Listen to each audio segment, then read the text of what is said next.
comenzamos con la parte de defensa. Hay muchos mecanismos defensivos que desarrollan los seres vivos en general, y no solo los invertebrados. Y esos mecanismos van cambiando en los distintos grupos, desde algunos que son muy generales y básicos a otros que son más complejos y específicos para determinados patógenos o depredadores. Los mecanismos defensivos los vamos a separar en dos grandes grupos, que son aquellos desarrollados contra patógenos y los desarrollados contra depredadores. Y dentro de cada uno de estos dos grandes grupos vamos a ir viendo algunas particularidades. Contra patógenos, el primer mecanismo de protección es la adquisición de una barrera física, como puede ser una cubierta protectora, en el caso nuestro la piel, y eso se evidencia fácilmente cuando uno se hace una herida, enseguida la herida se infecta. ¿Por qué? Porque le falta esta cubierta protectora que es la piel, una barrera física que impide el ingreso de los patógenos al cuerpo. En invertebrados tenemos un montón de barreras que pueden ser exoesqueletos, valvas, lóridas, es decir, todas las estructuras de protección que ya vieron en los diferentes grupos. Incluso a nivel celular, la presencia de paredes celulares, de cápsulas o de paredes quísticas que ayudan a proteger contra el ataque de patógenos. Pero además de esa... ¿Hola? No escuché qué dijeron, ¿eh? Sigo. Contra otro mecanismo, además de la barrera física, es la adquisición de un sistema inmunológico. En el caso de los invertebrados es muy poco lo que se conoce y solamente está restringido a algunos grupos.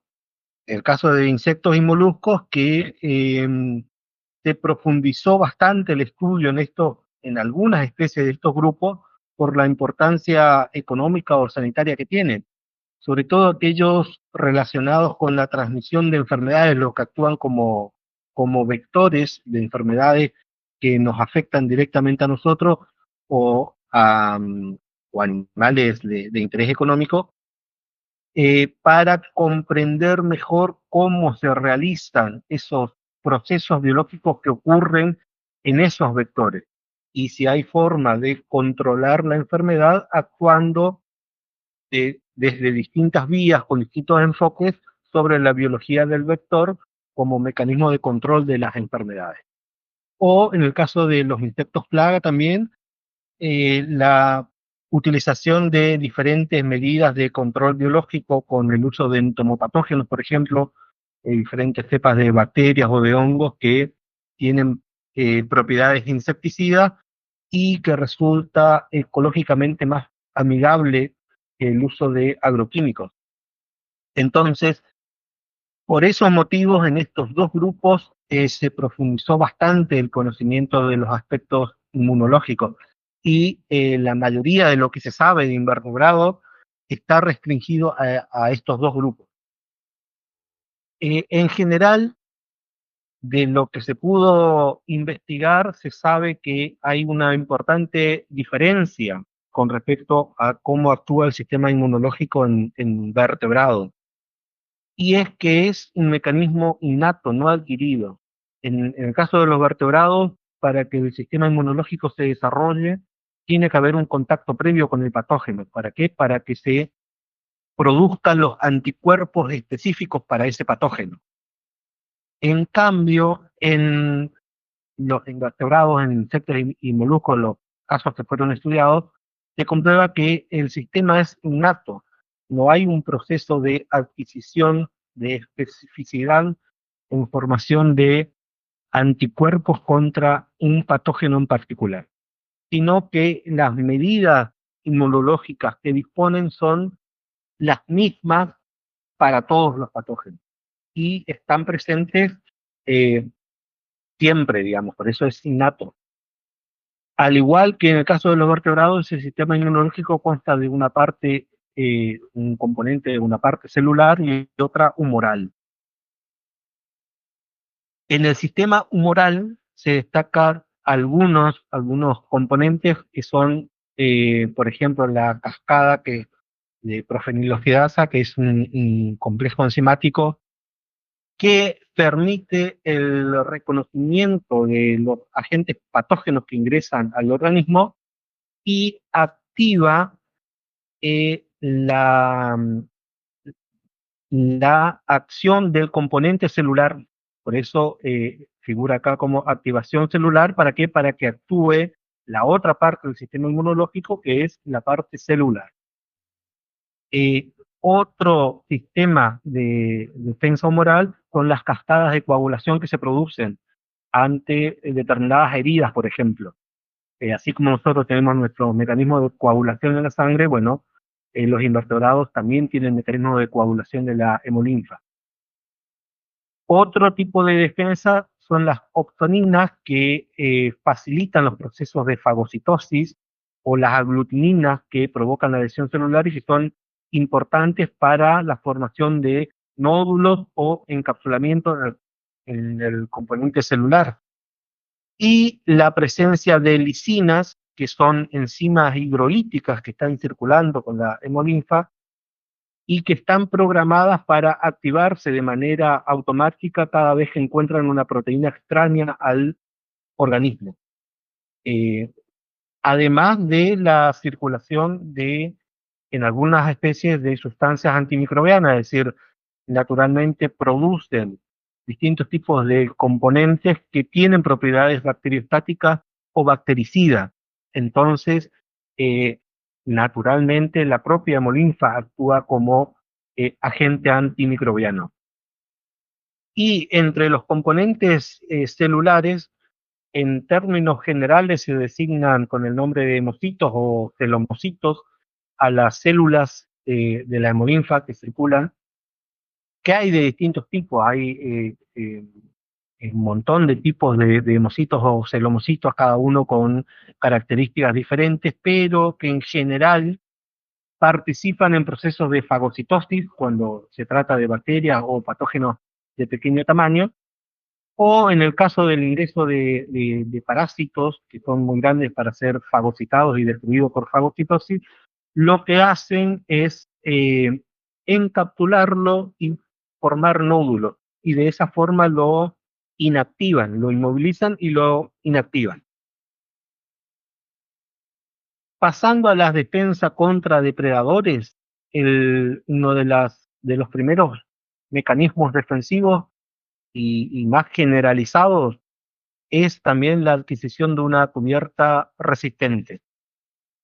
Y eso lo encontramos incluso desde protistas. Hay un montón de ejemplos de protistas que tienen caparazones o testas o distintas, o lórigas o distintas estructuras que son cubiertas duras, rígidas, resistentes, que permiten retraer las partes blandas del cuerpo a su interior y de esa forma actuar como un mecanismo defensivo. Hay un montón de ejemplos dentro de los invertebrados, tienen las valvas de los moluscos, de los brachiópodos, los cistidios de los briozoos, acá tienen algunos, pero repasen un poco los distintos grupos y van a encontrar un montón de ejemplos de estructuras rígidas de protección contra depredadores. Y otro mecanismo es la adquisición de un patrón de coloración, que ahí tenemos una variedad de tipos de coloración diferentes con distinto significado y con diferentes adaptaciones. Uno de esos patrones de coloración es la coloración críptica, que permite pasar desapercibido en el ambiente y dificultar que los posibles depredadores puedan encontrar. Entonces, esa capacidad de pasar desapercibido constituye en sí mismo un mecanismo defensivo. Está muy, muy desarrollado dentro del grupo de los insectos. Acá tenemos algunos ejemplos, un coleóptero acá en esta inflorescencia, una oruga de una mariposa en esta hoja, acá mariposas adultas, un mántido en la hojarasca, los bichos hojas, los insectos hojas, bichos palo, hay un montón de ejemplos de este tipo. Eh, Acá tenemos otra mantis en una inflorescencia de una orquídea, pero también, además de artrópodos, acá hay una araña. eh, la coloración críptica está muy desarrollada y hay muchos videos que pueden ver en YouTube de la capacidad que tienen los cefalópodos de camuflarse con el entorno. Y otro patrón de coloración que puede encontrarse con funciones defensivas es la denominada coloración apotemática o coloración de advertencia contra los depredadores. Acá no tratan de pasar desapercibidos o de camuflarse, sino de, al contrario, de llamar la atención con coloración, patrones de coloración generalmente muy vistosos. Y se dividen en tres grandes grupos: el mimetismo batesiano, el mulleriano y las señales diemáticas. En el caso de las señales diemáticas, se trata de patrones de coloración que lo que hacen es confundir o asustar al depredador. Es notoria la adquisición de manchas con forma de ojos o de celos entre un montón de grupos de mariposas que filogenéticamente están distanciadas entre sí.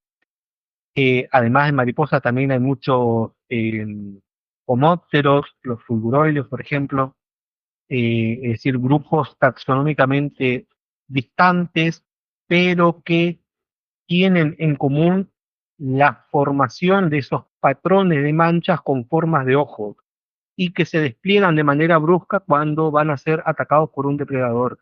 Entonces, esa aparición de una mancha con forma de ojo de otro depredador, en el caso de que sea un ave insectívora, que de pronto aparezca un ojo con forma de ojo de búho o de un ave depredadora, actúa como elemento disuasivo y permite sobrevivir a ese encuentro por parte del insecto, ¿no? Con el depredador.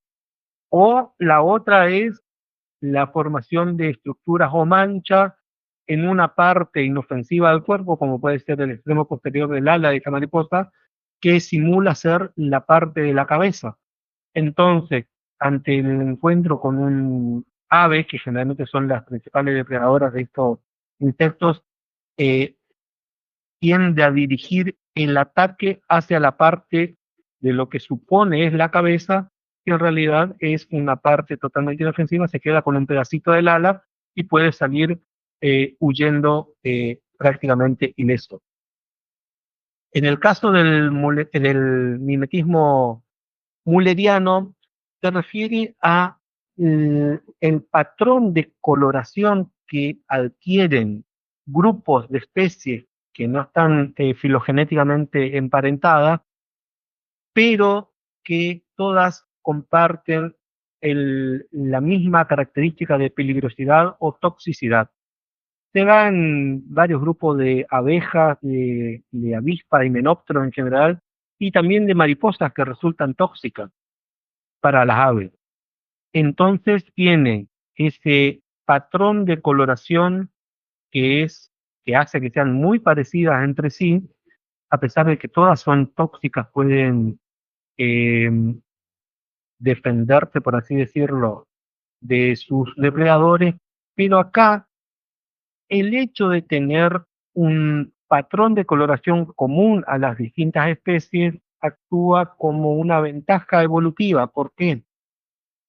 Porque cuando un depredador ataca a cualquiera de estas especies, aprende enseguida por asociación eh, el patrón de coloración con el sabor desagradable o tóxico de esa especie, de ese patrón de coloración en general. Entonces, una vez que aprende eso, evita atacar a todas aquellas que tengan ese mismo patrón de coloración. Y eso significa una ventaja adaptativa importante. En el caso del mimetismo bakesiano, el hecho en sí es parecido, es decir, el mismo patrón de coloración. La diferencia está en que algunos de esas especies que exhiben ese patrón de coloración son peligrosas o son tóxicas. Y el resto son inofensivas, como ocurre, por ejemplo, en el ejemplo que tienen acá. Eh, esta que está acá es una avispa que es venenosa en el sentido de que tiene un aguijón capaz de picar y provocar una reacción bastante dolorosa. Esta otra es una mosca, un díptero de la familia Syrphidae, que imita el patrón de coloración de estas avispas. Obviamente, como toda mosca, no tiene ningún tipo de aparato picador, pero los depredadores, cuando picotean o quieren capturar una de estas avispas que tiene este patrón de coloración, reciben una picadura bastante dolorosa y desagradable. Entonces, la próxima vez que vea cualquier insecto con este mismo patrón de manchas, por las dudas no lo vuelva a atacar. Y de esa forma beneficia a las moscas que son totalmente inofensivas para eh, el depredador. Además de los sistemas morfológicos, tenemos un montón de sistemas químicos como mecanismo defensivo. Eh, y dentro de estas sustancias químicas hay algunas que resultan repelentes o disuasivas y otras que resultan tóxicas o venenosas. La composición química de cada una de estas sustancias y el mecanismo de acción es sumamente variable. Y en el caso de las toxinas o venenos, el modo en que ingresan al cuerpo del atacante o del depredador también es variable. Ya lo vamos a ir viendo. Comenzamos con las sustancias repelentes o disuasivas. Está muy extendido dentro de los invertebrados este mecanismo de defensa. eh, en distintos grupos taxonómicos. En el caso de los moluscos, les traje como ejemplo el de un caracol que es xantina, que libera una sustancia que inhibe la descarga de nematocisto de los nidarios de los cuales se alimentan. Entonces, los nidarios tienen sus mecanismos de defensa, que son los nematocistos, que los sirven eh, con un montón de funciones que tienen que repasar un poco cuáles son, entre esas las funciones defensivas. Pero la sustancia que libera este caracol inhibe el proceso de descarga de esos nematocistos, de modo tal que al anular ese mecanismo de defensa que tienen los nidarios, puede alimentarse tranquilamente de los nidarios que son su principal presa. Otro mecanismo que encontramos en moluscos es en aplicia, que libera una sustancia de color púrpura que, además de tener una coloración que puede actuar como distractora de los depredadores, tiene olor y sabor fétido, o sea, desagradable. De esa forma, la combinación de estos elementos visuales, olfatorios y gustativos ayudan a huir de esa situación de peligro y permitirle sobrevivir ante un ataque de un depredador. Y obviamente, como dentro de moluscos, ¿no? Como el pináculo de los sistemas defensivos por descarga de sustancias repelentes, está el caso de la tinta de los cefalópodos, que es uno de los mecanismos más conocidos y estudiados. Hablando de la tinta, descarga su contenido en el recto expulsa a la cavidad paleal y sale por el sifón con una contracción brusca que tiene dos funciones. La contracción brusca, por un lado, provoca eh, la salida de ese chorro tan impresionante de tinta que actúa como elemento disuasivo, pero por otro lado, al mismo tiempo, aleja al cuerpo del cefalópodo de ese lugar donde está siendo atacado. Entre los insectos, la presencia de sustancias repelentes también está extendida. Uno de los ejemplos más conocidos, que es muy abundante acá en nuestra zona, es el de la chinche verde, que tiene un olor realmente desagradable. Supongo que muchos de ustedes la conocen porque es un insecto abundante acá en Corriente y siempre aparece en las casas. Eh, Mientras están en el estadio linfal, las glándulas se abren en la superficie dorsal, pero al llegar al estadio adulto, se abren en la superficie ventral, en el metasterno. En todos los estadios tienen la capacidad de liberar ese olor desagradable cuando son molestadas o atacadas. Un ejemplo un poco más extremo es el caso de los escarabajos bombarderos. Hay todo un grupo de escarabajos que tienen esta propiedad de liberar sustancias que es una mezcla de quinonas con peróxido de hidrógeno, que al entrar en contacto con una serie de enzimas que se liberan al momento de realizar la descarga, producen esta explosión química violenta por una reacción exergónica que se produce al ser liberada y que puede llegar a provocar quemaduras bastante importantes cuando son tocados o agarrados eh, por cualquier depredador, ¿no? En el caso de los lepidópteros, las larvas de algunas familias tienen estas estructuras con forma de cuerno que se ven en esta imagen, que se denominan osmeterios, que son, por un lado, muy vistosas, eh, generalmente tienen colores rojos, anaranjados o amarillos, son muy llamativos. En condiciones normales están invaginadas dentro del tórax de la larva cuando son molestadas, se evaginan por presión de la hemolinfa, se extienden en forma rápida, digamos, llamando la atención del depredador, pero además liberando olor desagradable y también tienen sabor desagradable. Entonces, eh, la coloración llamativa que tienen también actúa como coloración aposemática para evitar futuros ataques por parte de ese depredador. Pasando ahora a las toxinas, que son componentes tóxicos que provocan daño al atacante.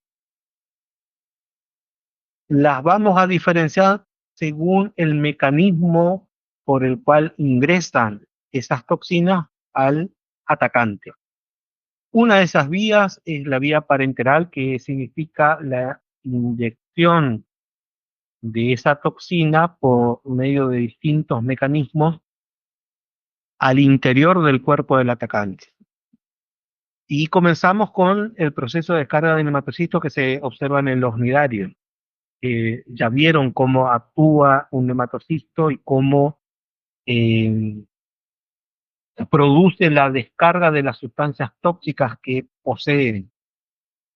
Esa sustancia es de naturaleza química sumamente variable eh, y incluyen componentes que pueden resultar eh, irritantes o realmente peligrosas, llegando a provocar muerte en algunos casos. Una de las más peligrosas para el hombre, digamos, es el de la avispa de mar, y que incluso tiene registrado casos fatales por la toxicidad de la toxina que presenta, que es una neurotoxina, y que si no llega a provocar la muerte, provoca daños cutáneos importantes porque también tiene una acción necrótica importante, de ahí las heridas que deja en la zona de la piel donde se produjo la picadura. pero afortunadamente son pocos los casos por año que se producen. Pero no solo la avispa de mar es importante, sino que los nidarios en general tienen esas características de producir distintos grados de eh, irritaciones o daño en la piel de las personas, que en algunos casos pasa a ser una simple roncha, picadura por un tiempo, picazón, digamos, por un tiempo, o enrojecimiento y nada más, pero en otros casos llega a ser un poco más complicado el cuadro, siendo comparable a sufrir una quemadura de tercer grado, es decir, un daño bastante grave. Pero además de los nidarios, hay un grupo de moluscos que también producen el mismo daño, y es el grupo de los nudibranquios, que es un grupo de caracoles marinos. ¿Y por qué producen el mismo daño? Porque se alimentan de nidarios y utilizan los nematocistos de los nidarios de los cuales se alimentan como mecanismos defensivos para ellos. Al momento de alimentarse, liberan una sustancia que inhibe la descarga de esos nematocistos. Entonces, una vez que lo ingieren, esos nematocistos son dirigidos a el extremo de estos teraptos que tienen, que son evaginaciones dérmicas, acumulan allí esos nematocistos y les sirve como defensa al momento de que ellos sean atacados por otros depredadores.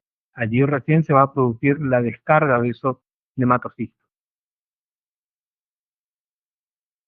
Siguiendo con moluscos, hay algunos caracoles que son particularmente peligrosos, como el caso de los cónidos. Conus geographus es considerado uno de los organismos más venenosos del planeta, digamos, por la potencia que tiene su toxina. Para ello tiene los dientes radulares modificados en forma de aguja hipodérmica, en forma de tiene un solo diente que se va renovando a medida que es utilizado.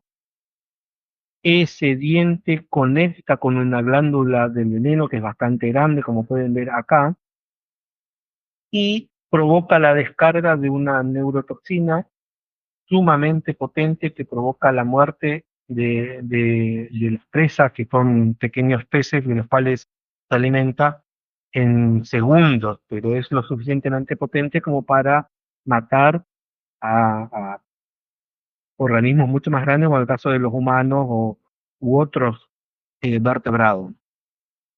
Es una de las toxinas más peligrosas que se conocen. Dentro de los equinodermos también tenemos un montón de especies que provocan o que producen toxinas importantes.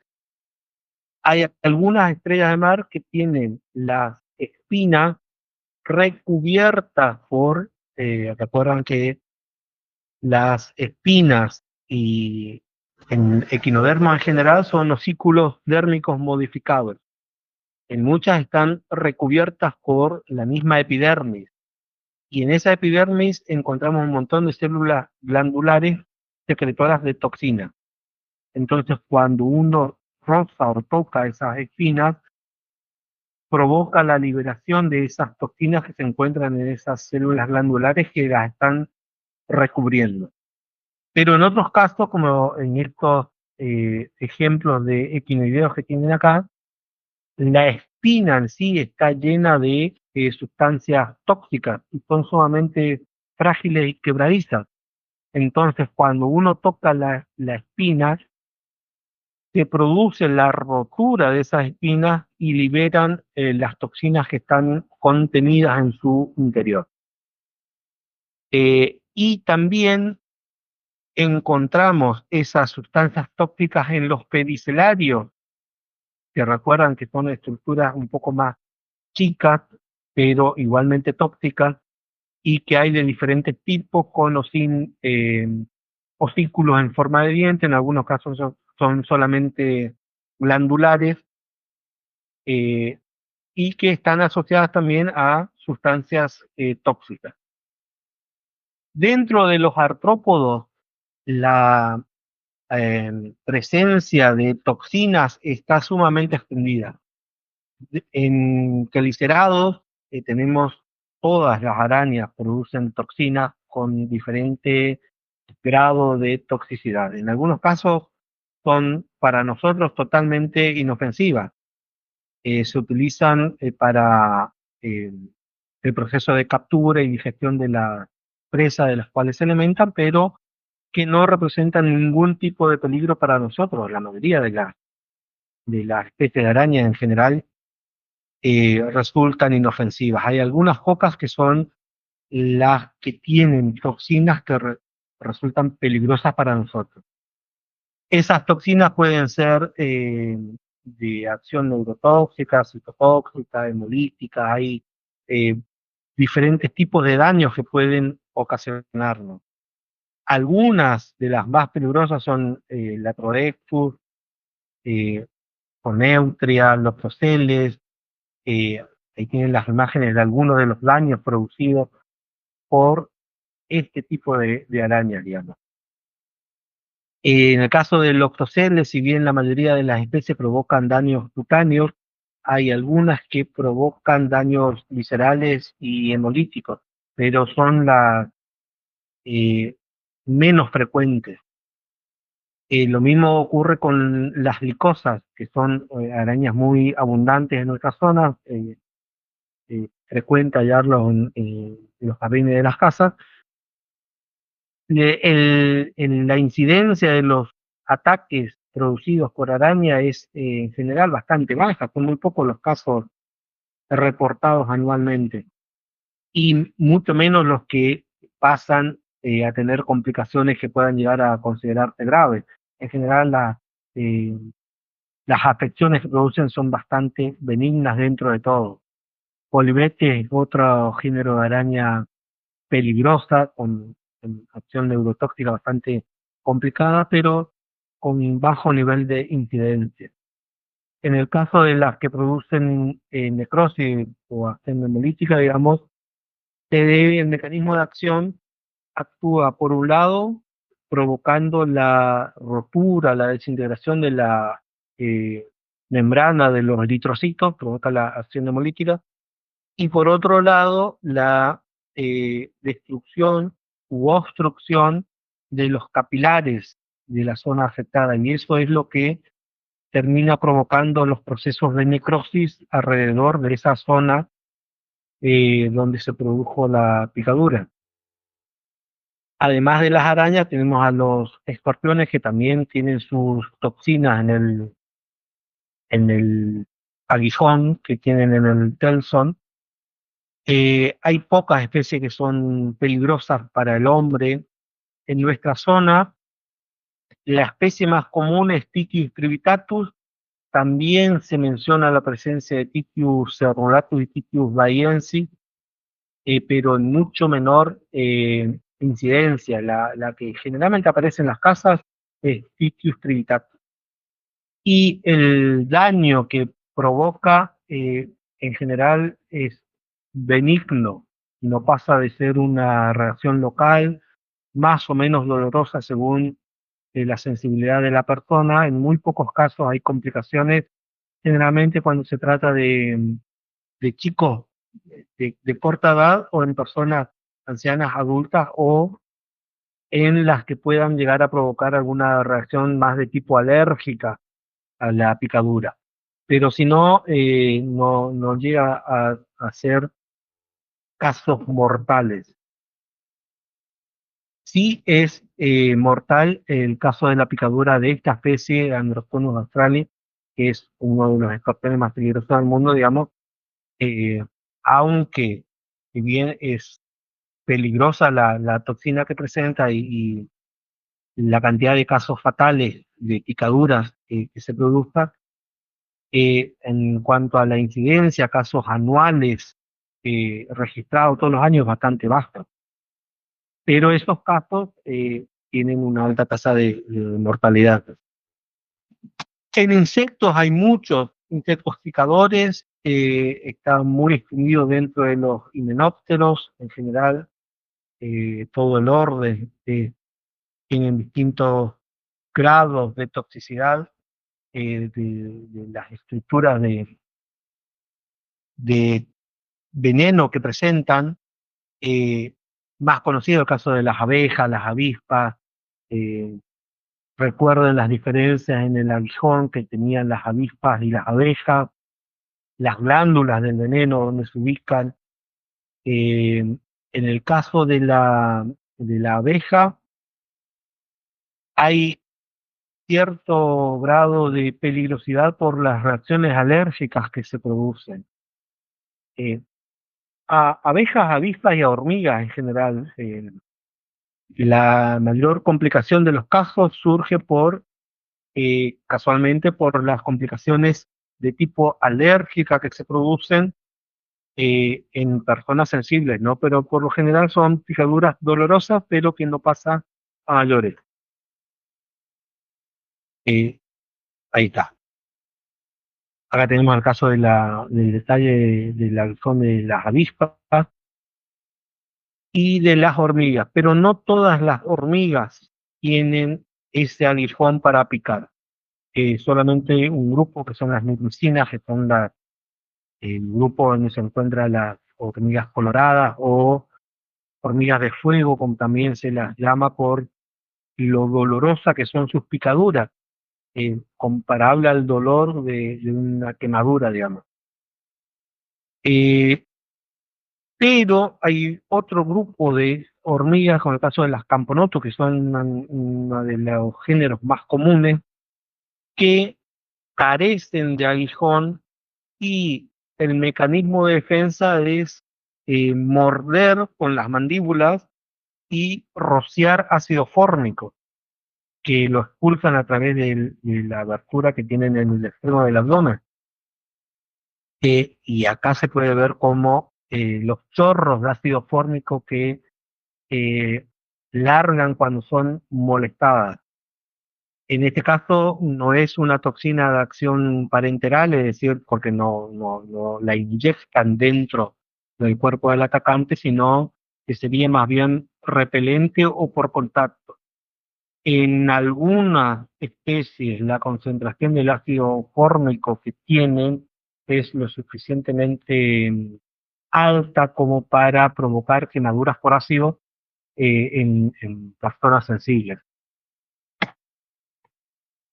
Dentro de moluscos también encontramos algunas especies que son tóxicas y inyectan esta toxina está asociada a las glándulas salivales y la inyectan al momento de morder las presas generalmente, pero también cuando mueren a un atacante cuando se los quiere capturar, ¿no? Esas toxinas, en el caso de la cefalotoxina, provoca parálisis y se puede observar en los videos de los pulpos cuando se alimentan de cangrejos, de crustáceos, como al momento de morderlos quedan inmovilizados, paralizados. Y hay otro, como es el pulpo de lunares azules, que contiene una de las toxinas más peligrosas, también es sumamente tóxica la toxina que presenta, pero en este caso no es elaborada por el propio pulpo, sino por unas bacterias simbiontes que tienen en las glándulas salivales. Entonces, las bacterias son las responsables de producir esas toxinas y se inyectan al momento de morder a la presa. Volviendo a artrópodos, en el caso de los quelicerados, también tenemos a las garrapatas, que algunas de ellas, como estos ejemplos que tienen acá, producen toxinas con acción paralizante. Eh, en general se observa una parálisis que avanza desde abajo hacia arriba, comienzan a perderse la movilidad de los miembros inferiores primero, y a medida que va avanzando la toxina hacia arriba, se terminan paralizando el resto de los músculos en forma progresiva ascendente. Pero esa acción paralizante se produce mientras las garrapatas están adheridas alimentándose. Una vez que se retiran las garrapatas del cuerpo, el efecto paralizante desaparece al cabo de 24 o 48 horas. Además de las toxinas que son ingresadas por vía parenteral, hay otras que deben ingresar por vía oral, es decir, que el atacante, el depredador, tiene que ingerir a el invertebrado para que la toxina, una vez que es ingerida, haga efecto. Un ejemplo clásico es el de los bivalvos cuando se producen las mareas rojas. Normalmente los bivalvos no son productores de toxina, pero se alimentan de estos dinoflagelados que sí producen toxina. Esas toxinas quedan acumuladas en los tejidos del bivalvo. Cuando uno consume esos bivalvos, ingiere esas toxinas y la consecuencia puede llegar a ser fatal por la acumulación de esas toxinas. Pero en el caso de los eh, Aliotis, que es el género de estos caracoles marinos, la oreja de mar, sí producen toxinas en sus glándulas salivales. Esa toxina, la función de esa toxina es paralizar a las presas de las cuales se alimentan, pero en muchos lugares está la costumbre de consumir los moluscos crudos, y cuando se consumen estos caracoles se da, hay casos registrados de intoxicaciones por las toxinas que presentan. En este caso sí, son toxinas producidas por el propio molusco. Dentro de los equinodermos, recuerdan que les había comentado que hay muchos que son consumidos como son comestibles, se los consume habitualmente en determinadas regiones. Y lo que se aprovecha generalmente son las gónadas, que son muy nutritivas por un lado y sabrosas además. Pero en algunos casos, durante la época de reproducción, acumulan toxinas en las gónadas, en el momento de madurez sexual. Entonces, en esos momentos resultan tóxicas para las personas. Además, hay algunas especies de mar, como en el caso de Asterina pectinifera, que naturalmente es tóxica para algunos peces. Y lo mismo ocurre con algunas holoturias, que tienen toxinas que resultan tóxicas para algunos peces que son los depredadores habituales de estos equinodermos. En los insectos hay muchos ejemplos sobre todo en mariposas está muy extendido, de acumular toxinas en la hemolinfa o en los tejidos grasos, eh, y que actúan una vez que son ingeridas por las aves que son sus principales depredadores. En algunos, la propia larva es la que produce la toxina, y en otros acumulan sustancias tóxicas de las plantas de las cuales se alimentan. Y esa sustancia tóxica permanece incluso hasta el estado adulto, es decir, no solo protege a la larva, sino también permanecen dentro de los tejidos del adulto, que también resultan tóxicas por eso. Otro mecanismo de acción de las toxinas es por contacto, es decir, cuando se toca al organismo, se transfieren las toxinas que presenta y pueden ingresar por la superficie cutánea del atacante o del depredador. Este mecanismo se observa incluso en algunas esponjas que tienen sustancias tóxicas, hay amebocitos agarrados con sustancias tóxicas, y liberan el contenido que penetra en la piel del atacante por las lesiones que provocan las espículas que tienen. Entonces las espículas son las encargadas de producir las lesiones y los amebocitos descargan las toxinas para que ingresen por esas lesiones producidas. En el caso de los moluscos, hay un grupo que son los murícidos, que tienen unas valvas muy ornamentadas, que liberan, estos caracoles se alimentan de otros bivalvos. Y normalmente como mecanismo defensivo los bivalvos cierran la valva y en muchos casos tratan de huir, pero los caracoles liberan una sustancia que es relajante para que actúe durante el proceso de perforación de la valva. Las secreciones de las glándulas salivales de estos caracoles son ácidas y descalcifican, permiten desmineralizar la valva y abrir una abertura por donde ingresan la probóscides y comienzan a alimentarse del bivalvo que está adentro. Pero la sustancia que libera, la murexina que liberan, lo que hace es impedir las opciones de huida que presentan muchos de estos bivalvos. Cuando son molestados, algunos tienden a enterrarse en el sedimento o eh, vieron algunos videos, creo, cuando vieron la clase de moluscos, de los mecanismos de evasión que presentan en el movimiento de locomoción para alejarse de los depredadores. Y la acción de esta sustancia lo que hace es inhibir eso, es decir, tiene un efecto narcótico o tranquilizante que permite que el caracol se alimente tranquilamente. En el caso de los insectos hay muchos que son tóxicos, en el caso de las orugas, de las mariposas, por ejemplo, cuando ven una oruga llena de pelos, lo habitual es que esos pelos tengan cierto grado de toxicidad por contacto.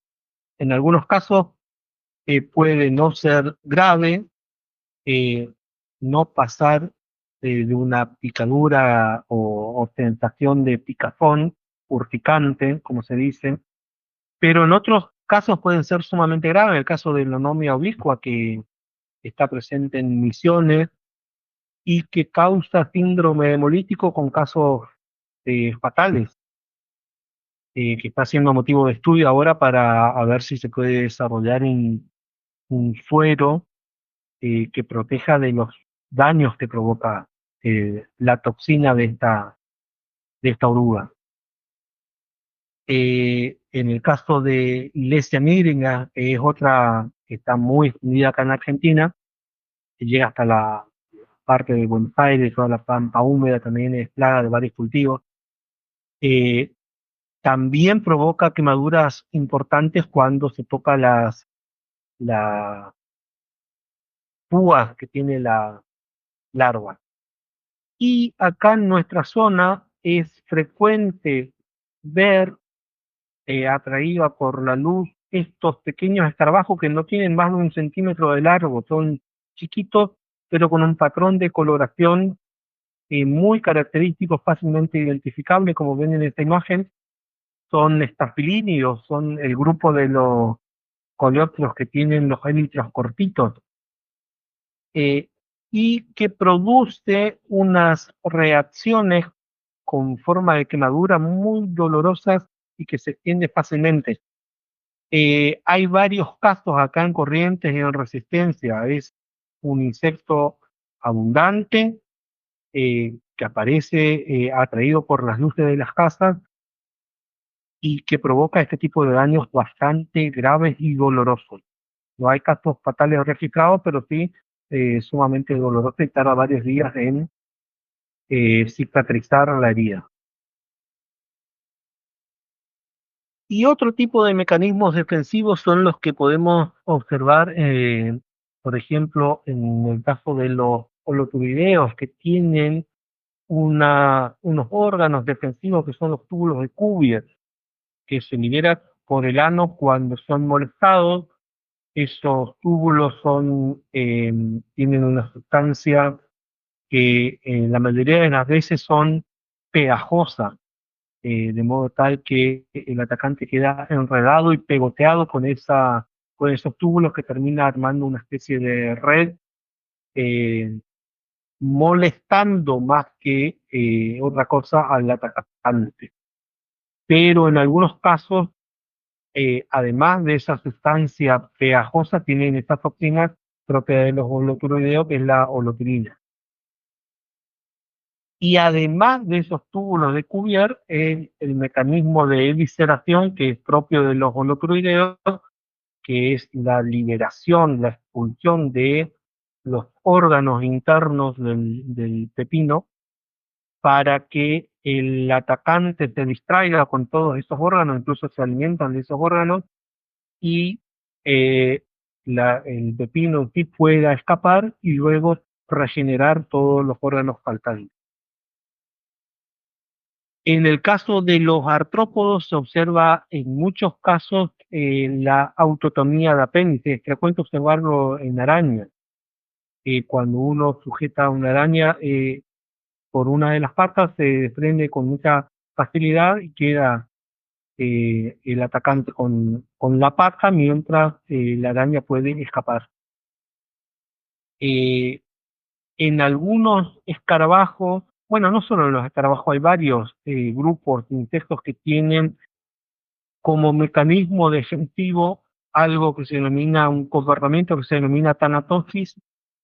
Tanatos es muerte, es el comportamiento de hacerse el muerto, básicamente. Uno lo molesta y se hace el muerto. Incluso algunos liberan un olor a podrido, como si estuviese muerto hace rato. Y ese es un comportamiento defensivo. Y más extremo, el caso que se observa en algunas hormigas y también en algunas termitas, el de autotisis, que es un comportamiento suicida. Cuando es atacada, eh, estas hormigas lo que hacen es explotar y liberar una sustancia que es pegajosa, termina pegoteando al atacante, que generalmente son otros insectos. Es muy eficaz como mecanismo defensivo para otros insectos atacantes. El mismo tipo de comportamiento se observa también en algunas especies de termitas. Y lo que hace es no solo pegotear al atacante, sino liberar una sustancia repelente, las dos cosas. Entonces, el sacrificio suicida de un miembro o de unos pocos miembros de la colonia ayuda a proteger a todo el resto de la colonia. Hasta ahí la parte de mecanismos defensivos. Nos queda, por último, es cortita esa parte de mecanismos de comunicación, es decir, cómo hacen los organismos para comunicarse entre eh, individuos de la misma especie. Generalmente, esta comunicación está basada en fines reproductivos, para conseguir pareja o relaciones materno-filiales, es decir, de parentesco, de colonia, de madre-hijo. En otros son señales disuasivas o defensivas o agresivas. Y en todos los casos siempre tiene que haber un organismo emisor de la señal y otro receptor de esa señal. La señal en sí puede utilizar distintos medios de comunicación, sonoros, auditivos, visuales, eh, por olores o por contacto en algunos casos. Por sonidos, en insectos tenemos un montón. Piensa en el caso de los grillos, las guitarras, hay muchas langostas. En los que conocen la zona de Misiones o anduvieron por los parques, seguramente habrán visto el sonido que producen muchas de las mariposas cuando aletean, que hacen un sonido muy característico, muy particular. Eh, y quién no escuchó un grillo alguna vez en su vida, ¿no? La estructura productora de los sonidos también es sumamente variable. Puede estar en las alas, como en el caso de los grillos y de varios ortópteros en general que tienen diversas estructuras productoras de sonidos en las alas, eh, o el órgano productor de sonidos, ¿vale? En las chicharras, por ejemplo, que es sumamente sonoro. En algunos insectos, algunos coleópteros también producen sonidos al rozar determinados tubérculos que tienen en las patas contra el sectores del externo, sería del abdomen, o a rozar las estrías de los élitros entre sí. Es decir, hay muchos mecanismos para producir sonido. Y por un lado está el órgano productor del sonido y por otro lado el receptor del sonido que vieron en la clase anterior, que pueden ubicarse en distintas partes corporales, en las patas, en el caso de algunos ortópteros, al costado del abdomen, en otros, en distintos lugares corporales.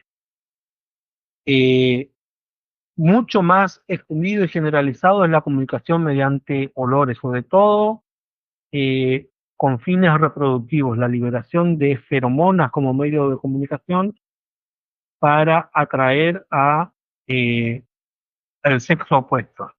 Vimos cómo pueden ser feromonas liberadas por machos para atraer a hembras para atraer a machos, o en el caso de los insectos sociales, feromonas de hembras para, que es la reina, para atraer a otras hembras que son las obreras. Eh, También hay todo un sistema de comunicación basada en el contacto. Es fácil observar, en el caso de las hormigas que cuidan los pulgones en los jardines de las casas, lo pueden observar con facilidad, cómo cuando una hormiga quiere alimentarse de los pulgones, entonces tiene todo un patrón de eh, toques o golpeteos que hace con las antenas sobre el cuerpo de los pulgones para que eso libere la respuesta, en este caso, a ese estímulo de contacto que hacen las hormigas, es liberar una gota de secreción azucarada por el extremo del abdomen. Pero en el caso de los insectos sociales, hay todo también un mecanismo de comunicación interno dentro de la colonia basado en distintos patrones de movimiento con lo que logran eh, pedir alimento, por ejemplo, a otro individuo para intercambio de trofolácteos, comunicar señales de alarma en situaciones de ataque, por ejemplo, a la colonia. Eh, Está muy estudiado eso en termitas también, cómo tienen todo un complejo sistema de comunicaciones basados en distintos patrones de movimientos y de vibraciones corporales, con lo que logran transmitir rápidamente información dentro de la colonia. O el caso un poco más complejo de la danza de las abejas que habíamos visto cuando vimos insectos sociales, con el que logran transmitir de manera muy precisa al resto de la colonia información relacionada con la ubicación del alimento en relación al sol y a la colmena. Los distintos tipos de bailes que podemos observar es que tienen que repasar un poco lo que ya vieron en insectos sociales. Y en, en el caso de algunos organismos, que incluye, como tienen acá como ejemplo, crustáceos o arañas, pero que también se observan en otros grupos de insectos, las danzas que realizan con fines reproductivos y que involucra todo un complejo sistema de señales visuales, eh, en el caso de las arañas, como pueden ver, cómo utilizan las patas para eh, transmitir esa señal hacia la hembra para poder acoplarse sin que ésta la termine devorando, ¿no? Recuerden que hay muchos casos de canibalismo entre arañas al momento de la reproducción. De esta forma consiguen eh, acoplarse exitosamente con las hembras, evitando ser devorados. Y en el caso de los cangrejos violinistas, que tienen esa pinza tan grande y llamativa, el, el uso de esa pinza y de los movimientos que realizan no solo es con fines reproductivos, sino también territoriales para eh, combatir, entre comillas, digamos, porque no se logra establecer un combate real, digamos, con otros machos por territorio, sino que los movimientos y el tamaño de las pinzas es lo que importa para definir las categorías entre machos. Y finalmente, las señales luminosas de las luciérnagas, que también son usadas con fines reproductivos. En muchos casos hay géneros que tienen los machos alados y las hembras ápteras que permanecen escondidas dentro de la vegetación. Entonces el macho el que tiene que salir en busca de la hembra, y el patrón de destellos que producen es lo que permite reconocer a la noche cada una de las diferentes especies. Cada especie tiene su propio patrón de destellos luminosos. Hay dos familias dentro de coleópteros que son las que producen patrones de destellos luminosos.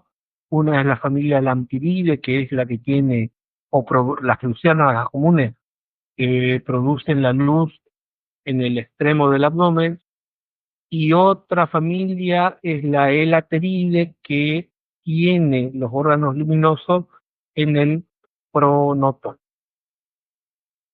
Pero el mecanismo de producción de luz es el mismo en ambos casos, es decir, una proteína que es la luciferina que reacciona con una enzima que es la luciferasa, y al producirse esa reacción química se libera energía en forma de luz. Bien, hasta ahí la clase de hoy.